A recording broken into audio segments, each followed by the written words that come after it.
Buenas noches, comunidad del sector del terror. Mi nombre es Ángeles y soy de un pueblo de la Amazonía venezolana, que queda próximo a la orilla del río Orinoco. Nuestra forma de vivir es simple, pero me gusta, y aunque soy joven y no es fácil adaptarse a un lugar tan remoto, donde los servicios no llegan del todo bien y todo eso, la verdad es que no tengo aspiraciones de irme de aquí, ya que ciertamente soy bastante feliz. Ahora bien, no es mi intención hablarles de mi estilo de vida, sino de algo que nos pasó a mí y a mi hermana cuando éramos más jóvenes. Sucede que este pueblo tiene su propio encanto, y una magia particular, metafórica y literalmente, y este relato va muy de la mano con esto. Hay una leyenda muy antigua, previa a la colonización, que gira en torno a un animal del Orinoco llamado Tonina. Son, para que me entiendan, delfines de río, y desde hace siglos la leyenda les atribuye el poder de cambiar de formas, siendo capaces de tomar la forma de un ser humano para poder cortejar a chicas jóvenes y llevarlas al río. A partir de ahí el desenlace varía según quien la cuente. Algunos dicen que las ahogan y no se les vuelve a ver, y otros dicen que la criatura al estar enamorada las deja ir después de un tiempo.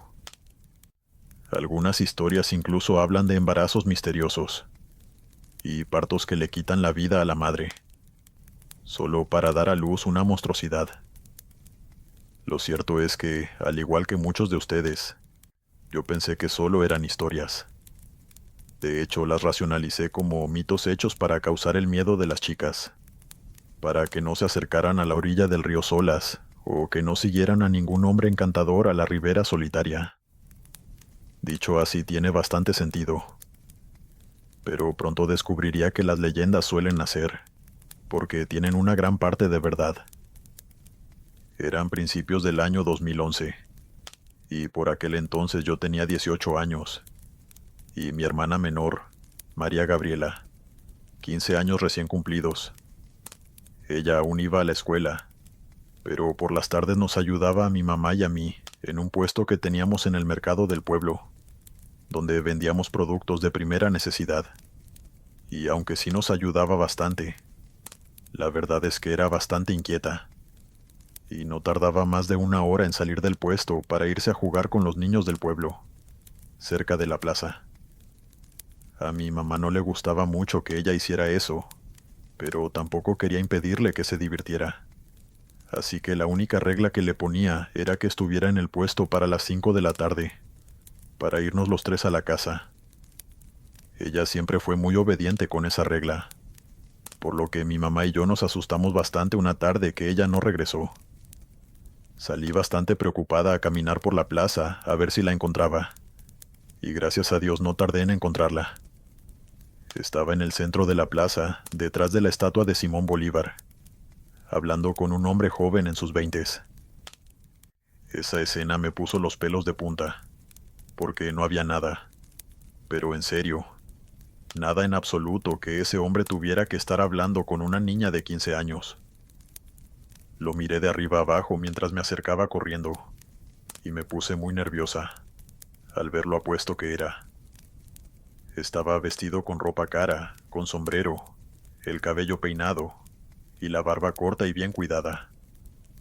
Apenas me vio desapareció su sonrisa, pero solo por un instante antes de que mi hermana volviera a verlo.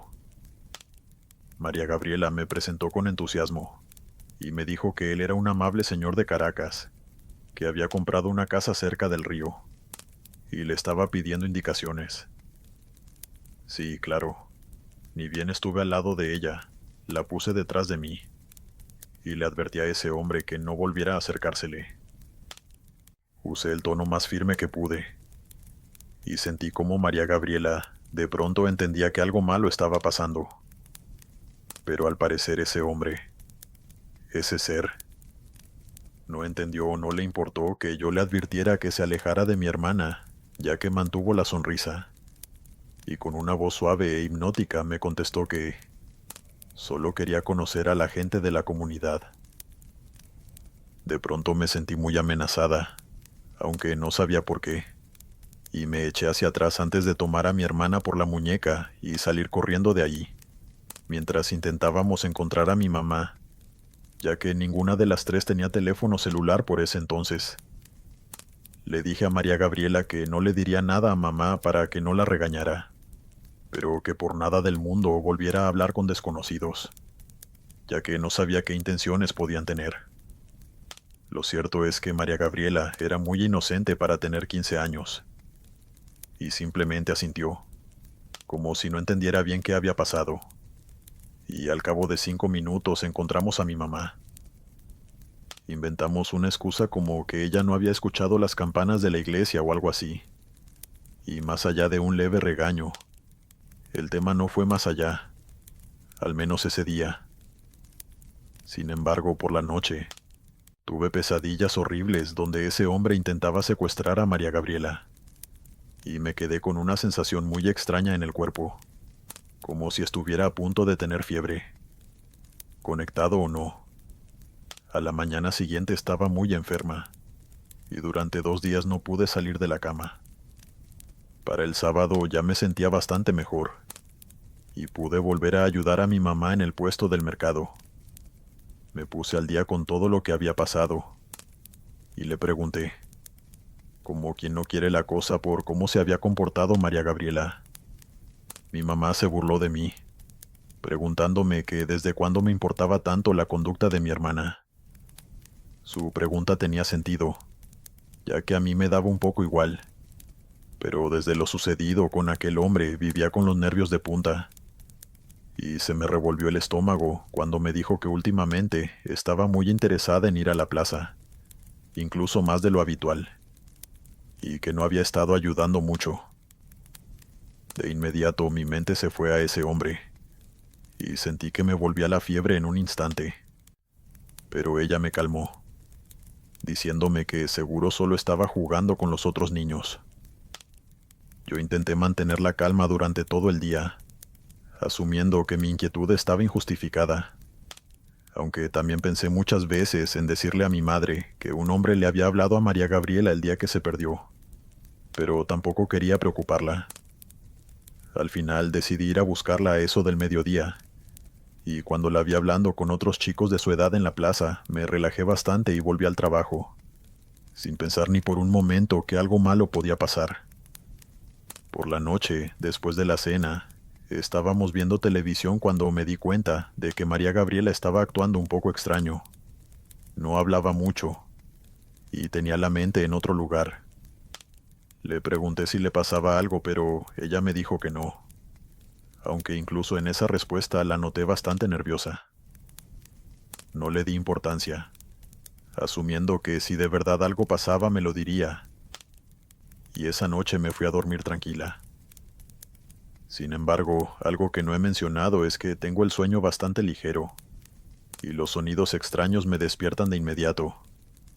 O más bien, los sonidos fuera de lugar. Y escuchar la puerta de mi casa cerrarse a mitad de la noche entra, sin duda, en esa categoría. Mi corazón se aceleró, porque pensé que habían entrado a robar, y la adrenalina me hizo levantarme de golpe y tomar un bate de softball que tenía al pie de mi cama. Salí corriendo hacia la sala, pero no vi nada más que sombras, oscuridad, y la puerta del cuarto de María Gabriela abierta de par en par, cosa extraña ya que ella siempre la cerraba. Me asomé con timidez, esperando verla dormida sobre su cama, pero no encontré nada más que almohadas y sábanas puestas a modo de señuelo, para que nadie se diera cuenta de su ausencia. Tuve un mini ataque de pánico, mientras pensaba que la habían secuestrado o algo así, pero la entrada no parecía forzada, y de pronto recordé a aquel hombre de la plaza, el que supuestamente había venido desde Caracas hasta este pueblo, a orillas del Orinoco, y supe dónde tenía que buscar a mi hermana. Desperté a mi mamá y juntas salimos corriendo de la casa, rumbo a la orilla del río. Mi madre durante todo el camino me recriminó que no le hubiera dicho nada, y no se quedó en silencio hasta que unos 2 o 3 minutos después, llegamos a la calle más cercana al río, y comenzamos a bajar por un sendero de barro hasta la orilla del Orinoco. A lo lejos logré alumbrar a María Gabriela y a una silueta alta que reconocí de inmediato como el hombre que la estaba acechando días atrás. Le pegué un grito, mientras corría hacia ella, el bate en una mano y la linterna en la otra. Pero la luz era muy tenue, así que no pude ver a dónde había corrido ese hombre. Solo sé que lo siguiente que escuché fue el llanto de mi hermana, que ahora estaba en el piso de la orilla, pálida. La sostuve, mientras mi mamá gritaba insultos y yo intentaba ver alrededor, para saber a dónde se había ocultado ese hombre. Y aquí es cuando todo tomó un giro sobrenatural. De pronto escuché movimiento en el agua del Orinoco, y al voltear hacia el río noté que uno de estos delfines que nombré al principio, una tonina, saltaba con gracia. Se le podía distinguir por la tenue luz de la luna, y yo no hice la relación hasta unos segundos después, cuando una risa profunda y macabra me hizo congelar en el lugar. Apreté con fuerza a María Gabriela, mientras mi mamá maldecía a esa criatura que se burlaba de nosotros, un segundo antes de que mi madre nos agarrara a las dos y nos arrastrara fuera del lecho del río. Cuando llegamos a la casa, María Gabriela se rompió. Durante casi media hora estuvo llorando, hasta que al fin recuperó el aliento y nos explicó que ese hombre le había estado hablando durante los últimos días, mientras yo estuve enferma. Ella sabía que no debía hablar con él, pero cuando lo veía era como si su vista se nublara y no pensaba bien lo que hacía, aunque ella nos juró que de verdad no quería hablar con él. Al final la citó esa noche a la orilla del río, ya que al fin le enseñaría su hogar, y fue cuando nosotros la descubrimos. Mi mamá le preguntó qué fue lo que vio antes de que nosotras llegáramos, y María Gabriela le explicó que ese hombre salió del río, vestido de blanco, y con su sombrero puesto, pero no lucía mojado. Y después de saludarla se quitó el sombrero. Tenía un hueco en el centro de la cabeza, y ella se sintió aterrada, mientras él se reía en su cara, una risa chillona, que solo fue interrumpida por la luz de mi linterna y mis gritos. Cuando la luz dejó de iluminarlos, ese hombre se lanzó al agua. Eso fue lo que María Gabriela vio. Comunidad. Yo podré vivir en un pueblo apartado, y puede que estemos alejados de lo que muchos entienden por civilización. Conozco bien el estigma que se tiene muchas veces con las personas que vivimos en sitios tan apartados, pero no soy tonta, ni creo en todo lo que me cuentan. Y sin embargo, esa noche las tres estuvimos seguras de que lo que había pasado no era algo natural, ni que tuviera explicación lógica. La leyenda de las toninas que secuestran mujeres resultó ser cierta, o al menos una parte, ya que dudo mucho que esos animales tengan algo de malvado. Pero me quedó claro que hay algo en las aguas del Orinoco, un ser o varios de ellos, capaces de tomar forma humana, y algunas están más que dispuestas para engañar y hacerle daño a las personas. Suscribirte y darle like ayuda mucho a este canal. Si ya has escuchado mi contenido antes, te ha gustado y estás disfrutando lo que escuchas en este sector, te agradeceré que presiones el botón de suscribirse. Buenas noches, mi nombre es Emma, y esta historia me pasó hace mucho tiempo, cuando era una adolescente de unos 13 años. Por eso pido disculpas de antemano, si acaso algunos detalles se me escapan, pero creo que logré resumir bastante bien todo lo que pasó, y espero poder transmitirles un poco del miedo que sentí aquella noche.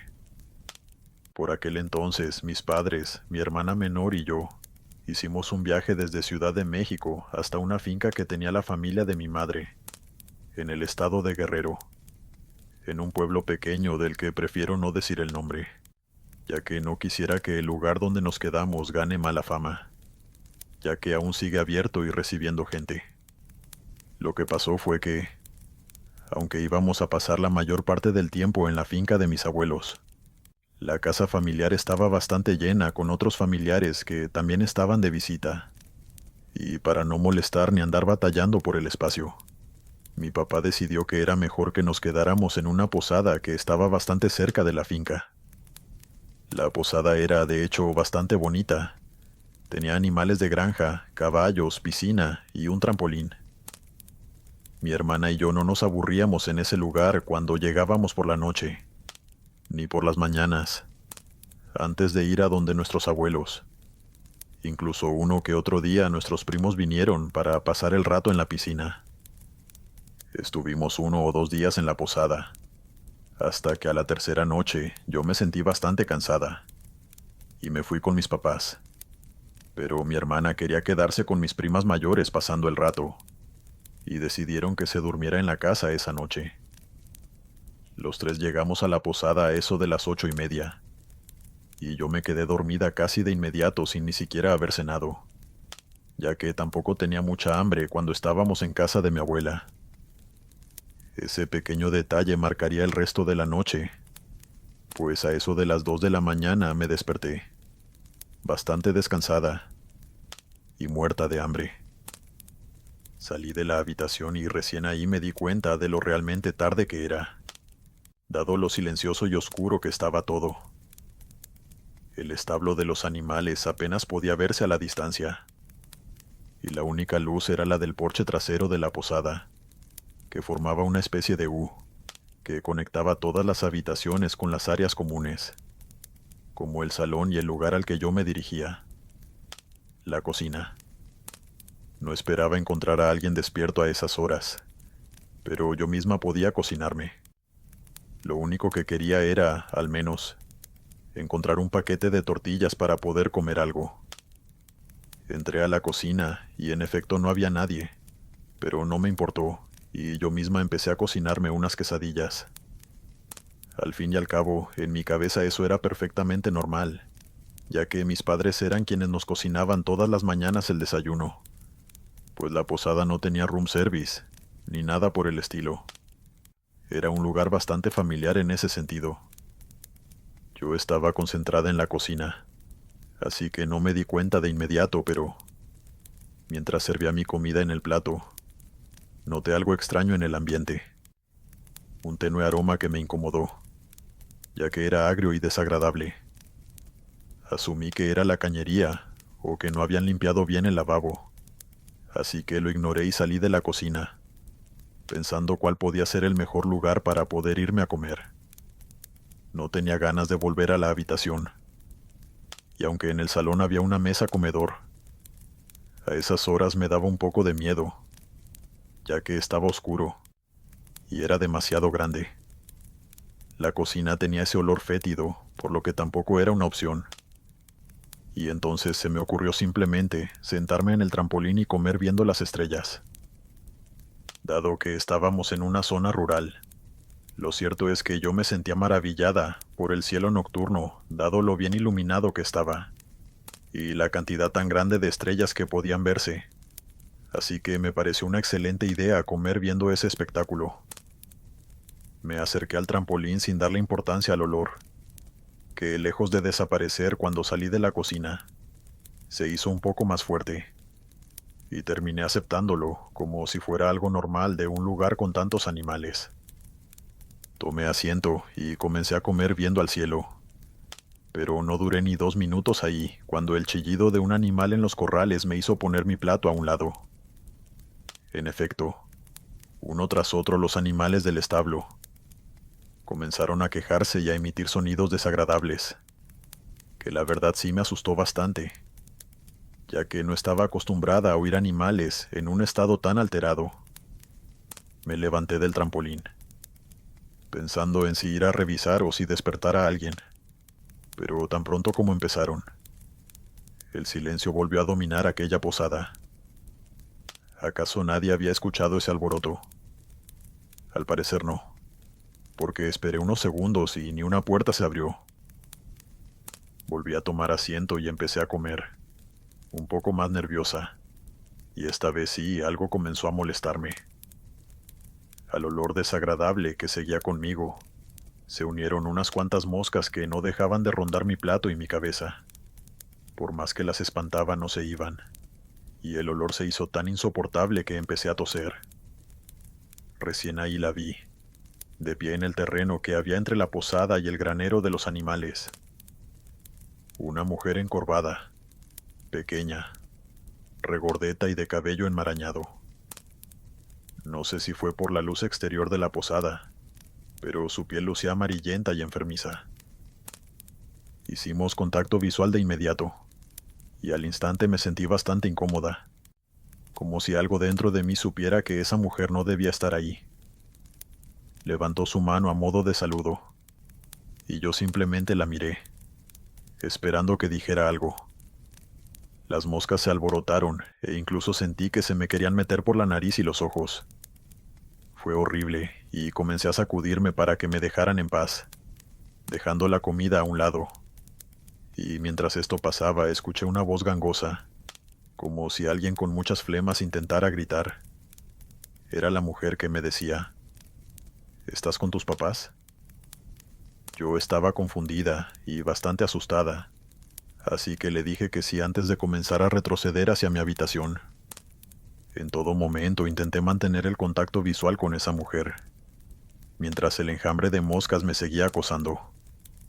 Era desesperante, pero de verdad no quería perderla de vista por miedo a que me siguiera a la habitación y se metiera conmigo por la fuerza. No sucedió, y terminé llegando a la puerta de mi cuarto. Pasé, y pude volver a respirar con normalidad. El olor fétido se desvaneció poco a poco, y las moscas no entraron conmigo. Ya no tenía hambre ni sueño, pero estaba segura de que por nada del mundo saldría de nuevo de mi habitación, tan tarde por la noche. Pero eso sí, comunidad. Extrañé muchísimo a mi hermana esa noche. Eventualmente me quedé dormida, y soñé que esa mujer pasaba frente a la puerta, y golpeaba con sus dedos amarillos la ventana de madera, pidiéndome que le dejara entrar. Me pedía comida y luz, aunque yo no entendía a lo que se refería.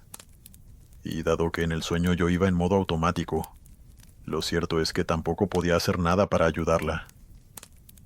A la mañana siguiente me despertaron mis papás, y no pude evitar comentarles sobre la señora, preguntando si acaso era la mamá de la dueña o algo así. Pero ellos le restaron importancia, asegurándome que seguro era alguien del pueblo que andaba caminando por ahí. Yo, sin embargo, no lo simplifiqué tan fácilmente, ya que durante los siguientes días tuve la misma pesadilla, y se me hizo imposible olvidar a esa horrible mujer, al menos hasta que volvimos a México DF. Ahora, con el pasar de los años, he recordado esa experiencia, y comprendí ciertas cosas que en ese entonces no relacioné. Para empezar, la pequeña Emma aún no había estado expuesta a muchos aromas desagradables, por lo que le fue imposible reconocer ese olor que empezó en la cocina, y luego impregnó todo el patio de la posada. Ahora sé que ese olor era el de la carne podrida, y tanto él como la multitud de moscas venían con esa mujer, que sin hacer ni un ruido, apareció de la nada. Los animales alterados, el silencio sepulcral. Nada podía ser coincidencia. Sé con todas mis fuerzas que lo que viví fue sobrenatural, y que esa noche una especie de espectro apareció ante mí. ¿Por qué preguntó por mis padres? ¿Por qué me pidió comida y luz? No tengo idea. No volví a quedarme en esa posada, aunque tampoco conozco a nadie que haya tenido una experiencia similar. Pero durante los siguientes viajes al pueblo, siempre me quedé en casa de mis abuelos, solo por precaución. Continuamos. Hola Glenn, mi nombre es Javier y soy seguidor de tu canal desde hace mucho tiempo. No suelo dejar comentarios, pero aprovecho para decirte que me encanta tu contenido y espero que sigas creciendo. La siguiente historia que quiero compartir no me pasó a mí, sino a mi abuelo, Celestino, que en paz descanse, muchos años antes de que yo naciera. De hecho, quien me transmitió esta historia fue mi hermano Jesús, y la verdad yo sí la creo, ya que en ese pueblo lo cierto es que sí pasan bastantes cosas raras. Todo comienza con mis abuelos, que por allá del año 70 Compraron una bonita casa vacacional en un pueblo costero. La adquirieron con mucho esfuerzo, y aunque humilde, tenía todo lo que necesitaban para disfrutar con la familia. Varias habitaciones, una sala de estar grande, una parrilla, un patio enorme, árboles frutales, cercanía a la playa y todo eso. Durante mucho tiempo frecuentaron 3 o 4 veces por año la casa, pasando largos fines de semana ahí, e incluso temporadas vacacionales enteras. Primero con sus hijos, y luego con sus nietos. Con el pasar de los años, obviamente hicieron buena relación con los vecinos, y aunque mis abuelos no vivían como tal en la casa, los vecinos eran amables y los consideraban parte de la comunidad. Estaban atentos a que nadie quisiera robarles, y los saludaban con mucho ánimo cuando volvían. El pueblo era pequeño, de pescadores, y aunque recibía turismo por la belleza de sus playas, no era demasiado, así que todo el mundo se conocía. Y de entre todos los vecinos había uno que resaltaba: Facundo. Ese hombre, según me lo describe mi mamá, era el mejor amigo de mi abuelo Celestino. De hecho, en varias ocasiones viajó a la capital con su familia para pasar el tiempo con la familia. Pero también cada quien respetaba el espacio del otro, por lo que salvo en vacaciones y fiestas, no era común que se llamaran ni nada así. En fin, pasaron los años, y nació mi hermano, y algunos de mis primos mayores. Pasaban mucho tiempo en el pueblo, sobre todo en vacaciones y en Navidad, hasta que llegamos al año en el que pasó todo, a principios de los 90. Por ese entonces mi hermano Jesús tendría unos 8 o 9 años. Y recuerda que en esa ocasión decidieron viajar a la casa de los abuelos, para pasar Navidad y Año Nuevo. La casa estaba repleta de tíos, primos, y todos la estaban pasando muy bien. Y ahora debemos cambiar a la perspectiva de mi abuelo. Él y sus hijos estaban alrededor de una fogata que hicieron en el patio, bebiendo y conversando, cuando escuchó que la valla de metal de la casa se abría. Volteó a mirar quién llegaba, y vio a su viejo amigo Facundo. Se levantó entusiasmado para darle un abrazo, y según le contó mi abuelo a mi hermano, sí notó que Facundo estaba un poco blando cuando lo abrazó. Facundo era un pescador, fornido por tener que recoger las redes de pesca, pero mi abuelo Celestino no le dio importancia, ya que igual ambos ya iban a cumplir unos 70 años para ese momento. Tuvieron una conversación agradable sobre cómo iba la vida y los buenos deseos que tenían para el otro, aunque mi abuelo sí notó que Facundo estaba un poco triste.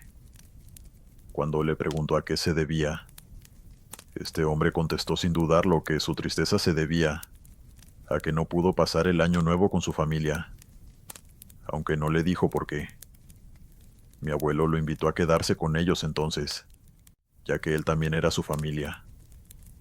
Pero él se negó de inmediato, asegurándole que quería pasar la noche visitando a todos los vecinos, pero no sin antes asegurarle que le agradecía todos los años de amistad. Mi abuelo Celestino no entendió bien por qué decía eso, aunque también le quitó peso al asunto, ya que en Año Nuevo la gente se suele poner muy sentimental. Le dijo que iría a la casa de los Fernández para darles el feliz año, y se regresó por donde había venido. Ahora, aquí es donde la cosa se pone rara, ya que al regresar a la fogata, mi abuela Teresa le preguntó a mi abuelo qué había ido a ver. Cuando él le contestó que era Facundo, mi abuela torció la cara, asegurándole que desde ahí no había visto a nadie, y que pensó que estaba revisando la calle o algo así. Por lo visto, nadie en la fogata vio al señor Facundo, y al sentir que le estaban jugando una broma, o que las llamas de la fogata los habían dejado ciegos, mi abuelo decidió salir a buscar a Facundo. La casa de los Fernández, los vecinos más cercanos, estaba a unos 100 metros de distancia, al final de la calle donde estaban. El camino era de tierra, rodeado de bastante vegetación, y aunque la iluminación era muy mala, de todos modos las luces de las casas le permitían ver bien el sendero. Llegó a casa de los Fernández, y justo Facundo iba de salida. Mi abuelo Celestino volvió a saludarlo, preguntándole si había terminado su visita, y con un tono lúgubre le contestó que ellos no querían hablar con él. En ese momento Celestino empezó a dudar de su amigo, preguntándose si acaso ese hombre amable había cometido un crimen horrible o algo así. Le preguntó qué había hecho para que lo trataran tan mal, y Facundo simplemente le respondió que no lo sabía, antes de decirle que iría a ver a otros vecinos. Justo cuando dijo esto y se dio la vuelta, mi abuelo lo miró de arriba abajo con un poco de lástima, y se le fue el corazón a la garganta cuando se dio cuenta de que Facundo no tenía pies. La luz no era tan mala como para dejar de verlo, y sin embargo, unos pocos metros después, el señor Facundo se fundió con las sombras de la noche, dejando a mi abuelo petrificado. Cuando le contó esta historia a mi hermano, no fue muy exacto con cuánto tiempo tardó en reaccionar, pero cuando lo hizo, lo primero que se le ocurrió fue ir a preguntarles a los Fernández si acaso Facundo los había intentado visitar. Ellos lo recibieron bien, y hablaron durante un rato antes de poder hacerles la pregunta, y cuando ellos lo escucharon se vieron a las caras confundidos, antes de responderle: Celestino, usted no se enteró. El señor Facundo murió a principios de este mes. Incrédulo, mi abuelo insistió en que aquello era imposible, ya que él lo acababa de visitar, y que él lo había visto venir, pero los Fernández se lamentaron, diciéndole que lo que él había visto era un espíritu, un ánima en pena. Muchos lo habían visto vagando por las calles y senderos de la ciudad ese mes, y algunos lo insultaban, al pensar que los intentaba asustar. Mi abuelo volvió a la casa devastado y les contó la noticia a todos. Esto también lo recuerda mi hermano, porque hubo un momento donde varios de sus tíos empezaron a llorar, pues conocían al señor desde hacía muchísimo tiempo. A la mañana siguiente fueron a visitar la casa de Facundo, donde su esposa y sus hijos estaban. En cuanto a por qué no les avisaron, lo cierto es que la agenda que Facundo tenía, con todos los números de teléfonos guardados, se perdió en el accidente de tránsito que le quitó la vida. Y en cuanto a por qué no se lo dijeron apenas llegaron al pueblo, ellos se excusaron con que no querían arruinarle las fiestas a mi abuelo. Al final, esa historia quedó grabada en la memoria de toda la familia. E incluso después de la muerte de mi abuelo Celestino, la siguieron contando. En ese pueblo pasan cosas raras. Yo he visto cosas extrañas caminar a orillas de la playa por la noche. Luces, sombras que se proyectan sin necesidad de ninguna luz. Por lo que creo ciegamente en la historia de mi abuelo. E incluso, una noche de Año Nuevo, yo mismo vi a una sombra caminar por el frente de la casa de mis abuelos, a altas horas de la noche. Tal vez solo fuera un transeúnte, alguien que estaba por ahí de visita, pero la forma en la que se movía, tan suave que parecía flotar, me hizo sentir que aquello no era natural. ¿Quién sabe? Quizás era el señor Facundo. Continuamos. Buenas noches, Glenn. Mi nombre es Pedro y soy de Sonora. He vivido toda la vida en un pequeño pueblo de aquí, y tengo que contarles una leyenda curiosa que todos en mi comunidad conocen, aunque pocos aceptan como verídica, y de la que casi nadie habla, pese a que muchos hemos escuchado los sonidos provenientes de esa casa. Comenzaré desde el principio.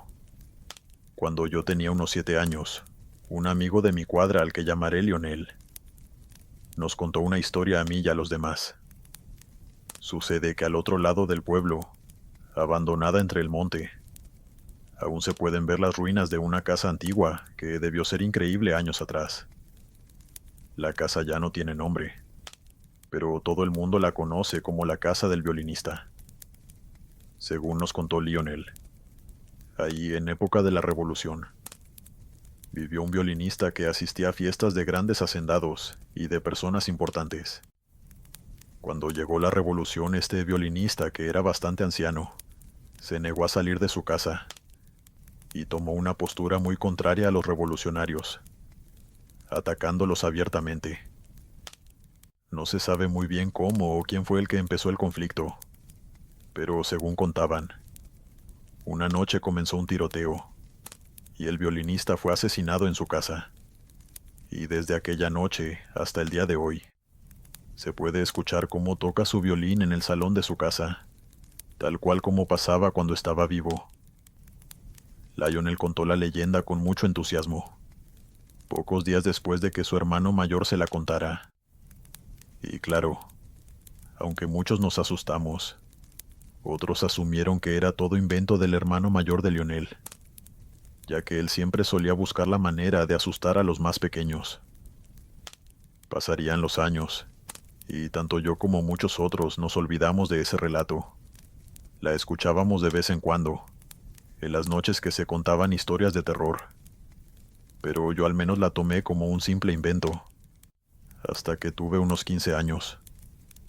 Una noche cualquiera íbamos un amigo, al que llamaré Pablo, y mi hermano Jerry en bicicleta, de regreso a nuestras casas, cuando una nube cubrió la luna, que era la única que nos estaba dando luz en ese lugar de las afueras del pueblo.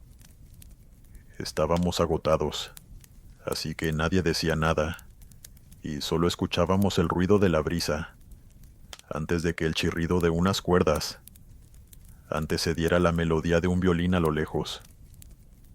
Todos nos paramos en seco.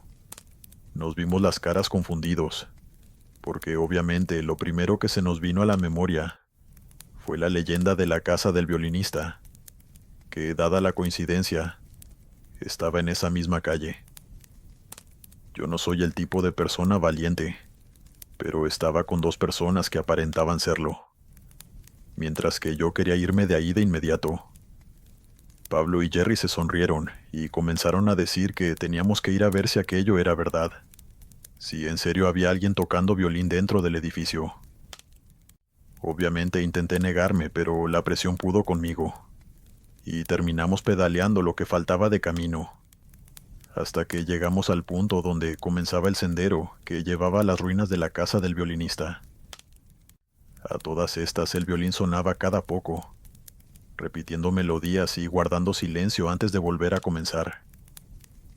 Todos estábamos nerviosos, pero Pablo había dicho que seguro solo era alguien del pueblo que quería asustar a los demás. Nos bajamos de las bicicletas y mientras empezamos a caminar entre la maleza, todo se hizo más oscuro. Ninguno tenía linterna, así que veíamos realmente poco, aunque nuestros ojos estaban un poco adaptados. Por eso estoy seguro de que, cuando cruzamos el umbral de la puerta y vimos al interior, no fue mi imaginación cuando vi a una figura de pie, bastante derecha, tocando un violín. Jerry y Pablo soltaron gritos que casi me dejaron sordo mientras salían corriendo, ya que después de todo no eran tan valientes, pero yo en cambio me quedé congelado por un segundo, intentando distinguir aquella silueta. No tuve tiempo de hacerlo, pues se desvaneció como si fuera un espejismo, y ahí sí que me eché a correr con los otros dos. Nos montamos en las bicicletas y no paramos de pedalear hasta que llegamos a la calle donde estaban nuestras casas. Ninguno de los tres supo explicar qué había sido aquello, y yo sí les conté cómo lo vi desaparecer. Al final terminamos confirmando la leyenda, aunque mucha gente no nos creyó, y al menos mis padres nos regañaron por meternos ahí, ya que nunca se sabía quién podía estar rondando por los lugares abandonados. Pasaron los años, y yo mismo terminé desestimando lo que vi como la alucinación de un adolescente asustadizo. Sin embargo, una noche cuando volvía del trabajo en mi auto, el sonido inconfundible de un violín entre la maleza me hizo detenerme y mirar por la ventana. Me encontraba exactamente en la misma calle de esa casa abandonada, pero esta vez iba solo, y por supuesto que no me atreví a bajarme, pero quedé convencido de que lo que viví fue totalmente real. Hoy en día algunas personas aseguran que lo que pasa en las ruinas de esa antigua casa es una broma muy bien elaborada, y otros piensan que de verdad el espíritu de un viejo violinista sigue aferrado a esos muros antiguos. Yo al menos estoy convencido de que hay algo habitando esa casa, y en contadas ocasiones se le puede escuchar, como un eco del pasado, repetir en bucle la melodía generada por un violín.